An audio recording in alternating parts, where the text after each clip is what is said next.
अच्छा दीप्ति, अभी जो मैं प्रतिका से पूछ रहा था, अगर वही सवाल आपके पास लेकर मैं आऊँ, आपका तो मुझे पता है कि अड़ोस पड़ोस वालों ने वो टीका टिप्पणी की, क्या कर रहे हैं, क्यों क्रिकेट खिला रहे हैं, वो सवाल नहीं पूछूंगा। सवाल मैं ये पूछूंगा कि जिस दिन जब जीत के आए और 1 2 3 नहीं 10 किलोमीटर लंबा जुलूस, जिस जुलूस की आप स्टार, तो बहुत से लोग ऐसे रहे होंगे जो आए होंगे कि ज़रा एक सेल्फी खिंचा लेते हैं आपके साथ, ज़रा एक ऑटोग्राफ दे दीजिए। कुछ वो वाले लोग भी थे क्या जिन्होंने जिन्होंने शुरुआत में सवाल उठाए थे आपके और आपके परिवार के इस फैसले पर कि आप क्रिकेट खेलेंगी? अगर मैं सच बताऊँ तो मोस्टली उन्हीं में से थे वहाँ पर। और जब उस टाइम पे लोग थोड़ा ऐसे ताने मारते थे, आज उस मौके पर वो लोग स्वागत कर रहे थे माला पहना के, बुके दे के, और बोलते थे कि मैम एक ऑटोग्राफ चाहिए, सेल्फी चाहिए। तो अब भी ऐसा लगता था कि ठीक है, पेरेंट्स ने उस टाइम पे उन लोगों की बात नहीं मानी, या अपने ऊपर ये रखा कि हमारी बच्ची के ऊपर हम भरोसा रखते हैं कि मतलब उनका इनिशिएटिव मेरे लिए बहुत बड़ी चीज़ थी। और भाई का ऑल्सो, अगर वो सपोर्ट नहीं करते तो शायद आज इस मुकाम पर नहीं होती। अपने भाई का जिक्र कर ही दिया तो अब उस सवाल को भी अभी पूछ लेते हैं। कितना बड़ा रोल है उनका, और क्या हम ये कह सकते हैं कि सबसे ज़्यादा भाइयों में जो आविष्कार बहुत अच्छे से जानते हैं, सबसे प्रचलित सबसे पॉपुलर स्टोरी है सचिन तेंदुलकर और उनके भाई की, अजीत तेंदुलकर की। लगभग वैसी ही कहानी है आपकी भी, तो ज़रा शेयर करिए वो। बिल्कुल लगभग सेम ही है।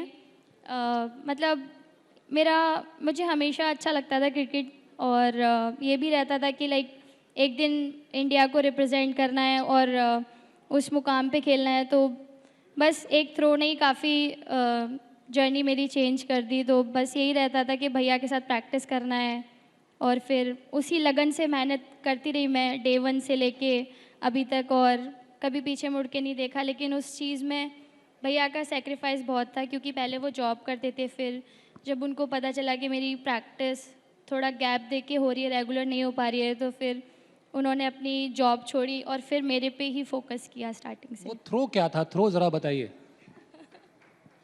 वो मतलब ऐसा था कि 40 मीटर्स से मैंने जस्ट पास ऑन किया था बॉल, लेकिन वो स्टंप पे डायरेक्ट जाके लगता है। तो वो ही एक टर्निंग पॉइंट था मेरे करियर का। प्रतिका, आप बहुत मुस्कुरा रही हैं, लेकिन मैं आपसे एक गंभीर सवाल पूछूंगी। आपके करियर की 3 तारीखों की अगर बात की जाए, 3 डेट्स की, तो आपके लिए कौन सी सबसे ज़्यादा अहमियत रखती है? कौन सी तारीख आपकी ज़िंदगी की में आपको हमेशा याद रहेगी? 26 अक्टूबर जब चोट लगी, 2 नवंबर जब भारत ने वर्ल्ड कप जीता, या 24 फरवरी जब आप एक बार फिर मैदान पर वापस आईं?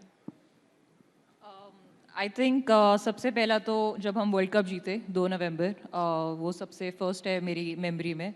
बट उसके बाद रादर देन द इंजरी, जब मैंने कम बैक करा, जब मैं वापस फील्ड पे आई, तो सब अच्छा लग रहा था। मतलब आई वाज स्माइलिंग, मैं रैंडमली हंस रही थी, मतलब एटमॉस्फेयर एंजॉय कर रही थी। ऑल दोस्त पहले मैच में मैं 0 पे आउट हो गई, but still I was enjoying. मेरे को अच्छा लग रहा था कि फाइनली, उससे भी ज़्यादा आई थिंक ग्राउंड पे जब पहली बारी मैच खेला, उससे भी ज़्यादा मेरे को तब अच्छा लगा व्हेन आई स्टार्टेड वॉकिंग, क्योंकि मैं बहुत टाइम से बेड रेस्ट पे थी। और जब मैं पहली बारी वॉक करने लगी विदाउट एनी क्रचेस और एंकल सपोर्ट के, तो आई थिंक वो मेरे को सबसे ज़्यादा याद रहेगा कि अच्छा finally I have got that ability to walk again. तो second November is the first date, and then when I started walking. आविष्कार, चोट का कुछ कर नहीं सकते, मतलब ये आपसे ज़्यादा कौन जानता है, वरना आपका भी करियर सिर्फ 4 वनडे का नहीं रहा होता। लेकिन जिस तरीके से चोट, फिर चोट, उसके बाद उससे उबर ना पाना। खैर, सवाल मेरा चोट पर नहीं है, सवाल मेरा ये है कि आपने 4 वनडे खेले, अमोल वो भी नहीं खेल पाए, इतना बड़ा खिलाड़ी जिसको जब थे तो कहा जाता था तेंदुलकर इन वेटिंग।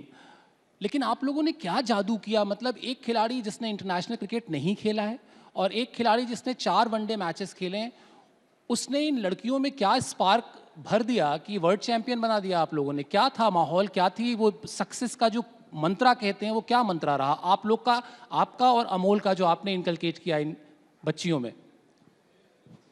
आपके सवाल को अगर मैं सोचूंगा, तो एज अ क्रिकेटर जब हमारी जर्नी स्टार्ट हुई थी, तो हम, या अमोल भी होगा या मैं भी रहूँगा, तो हमने हमेशा सोचा था कि देश के लिए खेलेंगे। और देश के लिए मैचेस जिताएंगे और काफ़ी लंबा करियर देश के लिए करेंगे। यही हमारी सोच होती थी और उसी तरह से हमारी प्रैक्टिस और प्रिपरेशन होती थी। बट कभी कभी कुछ चीज़ें ऐसी होती है जब एक्सप्लेन नहीं कर सकते। आप परफॉर्मेंस करते हैं, आप टीम में नहीं आते हैं, या आप टीम में आते हैं, आप इंजर्ड हो जाते हैं, आपको चांस बाद में मिलता नहीं है, ये सारी चीज़ें होती रहती है। लेकिन एक क्रिकेटर का सबसे बड़ा कैरेक्टर ये होता है कि डिस्पाइट ऑल द एडवर्सिटीज़ वो फाइट बैक करते रहता है। और ये जो चीज़ थी वो खास करके मतलब ये कॉमनैलिटी आप बोल सकते हैं कि ये हमें थी दोनों में भी, कि हम भले मेरी स्टोरी अगर इंजरी की रही होगी, अमोल की स्टोरी परफॉर्मेंस की रही होगी, बट हमारे में एक चीज़ हमेशा थी कि हम लोग हार मानने वालों में से नहीं थे। कि भले इंजर्ड हो जाए, भले रन्स करते रहे, सिलेक्ट नहीं होते रहे, या विकेट्स लेते रहे, सिलेक्ट नहीं हुए, but still we always wanted to go out there and give our best in whatever way possible.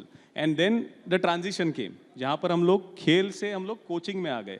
And coaching में आने के बाद एक चीज़ हमें पता थी कि हमने क्या मिस किया है, एक क्यों मिस किया है, दो और वो मिस होने के कारण भी हमें पता थे। तो वो कारण क्या थे वो हमने पहले ही एनालाइज कर रखे थे। और जब हमने हमें जब मौका मिला ये टीम को कोच करने का, ऑब्वियसली इसके पहले भी हमने काफ़ी टीम्स को कोच किए थे, तो काफ़ी सारे ट्राइड एंड टेस्टेड थियरीज थी हमारे करियर्स में, बोथ इंडिविजुअली उसके भी और मेरे भी।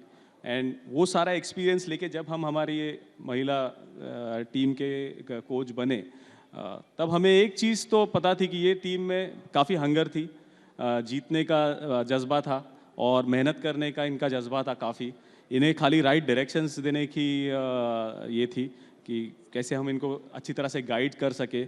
हमारा हेड कोच अमोल मुजुमदार, उसका एक विजन स्टेटमेंट हुआ करता था ये टीम के लिए कि फिटनेस, फील्डिंग और ये टीम को जीतना सिखाना है, यही उसका हमेशा सोच है और अभी भी वही हमारी बरकरार है सोच। और ये आइडियोलॉजी लेके हमारी पूरी सपोर्ट स्टाफ, हमारे सारे कोचेस, हमारे सारे प्लेयर्स एक साथ आके इसी सोच को आगे लेके जा रहे हैं। मतलब हमारे जो हेड कोच की जो ये सोच है वही हमें आगे लेके जा रही है। और एंड देन आप देखेंगे तो हर प्लेयर में पोटेंशियल है, हर प्लेयर में एक वर्ल्ड चैंपियन है। वर्ल्ड चैंपियन होने के पहले हमने वो क्वालिटी उनमें देखी थी कि हर एक में वो काबिलियत है कि वो परफॉर्म करे और देश के लिए मैचेस जिताए। It was only a matter of time कि सारा कुछ एक साथ क्लिक हो जाए और हम लोग वर्ल्ड कप जीते। एंड नॉट जस्ट दिस, आप देखेंगे तो ये सिर्फ आपने हम दोनों के बारे में ही बोला कि आप दोनों कोचेस थे, बट प्लेयर्स भी थे। इसके बाद हमारी जो इकोसिस्टम थी जो बीसीसीआई ने बनाई हुई थी, आप देखेंगे तो पिछले 4 सालों से जो WPL का इंट्रोडक्शन हुआ है, वहाँ से काफ़ी मतलब हमारे जो प्लेयर है वहाँ से काफ़ी तैयार होकर आगे आए हैं। आप देखेंगे काफ़ी यंगस्टर्स वहाँ से ऊपर आ रहे हैं, उन्हें फॉरेन प्लेयर्स के साथ घुल मिलने का मौका मिल रहा है, उनके साथ खेलने का मौका मिल रहा है, सीखने का मौका मिल रहा है, एंड एक प्लेटफॉर्म मिल रहा है जहाँ पर एक हाईली कॉम्पिटिटिव एनवायरनमेंट है कि जहाँ पर उन्हें वो मैचेस खेलने मिल रहे हैं, जहाँ से वो तैयार हो रहे हैं। ऑब्वियसली डोमेस्टिक क्रिकेट है, बट आप जब WPL की क्वालिटी देखते हैं क्रिकेट की, तो वो बहुत ही ऊपर है और इन लड़कियों को वो मौका मिल रहा है वो करने के लिए। सो BCCI की वो जो सोच थी, वो सोच आप बहुत सारे मतलब बहुत सारी ये चीज़ें हैं, मतलब एक चीज़ ऐसी नहीं है मैं कह सकता हूँ कि ये चीज़ के कारण हुआ। बट देन आप देखेंगे कि हमारे जो लड़कियां हैं उनमें वो पोटेंशियल होने के बाद उन्हें वो प्लेटफॉर्म मिलना ज़रूरी था, एंड वो प्लेटफॉर्म का उन्हें जो एक्सपीरियंस मिल गया, एंड देन उसके बाद ये पिछले 2 साल में ये जो टीम तैयार हुई है और जिस तरह से क्रिकेट खेल रही है, एक प्रोसेस ड्रिवन अप्रोच हुआ था जहाँ पर एक गोल हमारे दिमाग में था कि ये गोल हमें अचीव करना है और उसके लिए हमने प्रोसेस डिराइव करी थी। और ये एक बंदे ने या 2 बंदों ने नहीं की थी, ये it was a collective effort from the entire ecosystem. And वो इकोसिस्टम जो हम चला रहे हैं वो उसमें हम सारे एक छोटे छोटे पुर्जे हैं उसके, और वो हम आगे लेके जा रहे हैं। और मतलब इन लड़कियों ने हमें वो चीज़ मतलब हमें वो महसूस कराई एज अ क्रिकेटर, हम जो अचीव करना चाहते थे वो हम एज अ कोच वो इनके ज़रिए अचीव कर पाए। तो इनके मतलब इनका वो ये है, श्रेय है इनको पूरा। दीप्ति, अभी जब बता रहे थे आविष्कार, इतना ही लंबा जब ये आपको कोचिंग करते थे तब भी इतना ही लंबा बताते थे कि शॉर्ट में बता देते थे? क्या कोच के तौर पे स्ट्रिक्ट हैं? नहीं, बिल्कुल भी स्ट्रिक्ट नहीं है। तो और आप लोग तो ट्रोल नहीं करते उनको कोच के तौर पे? किसी आप लोग तो ट्रोल नहीं करते ना अपने कोचेस को किसी नहीं, मुद्दे बिल्कुल पे? भी नहीं।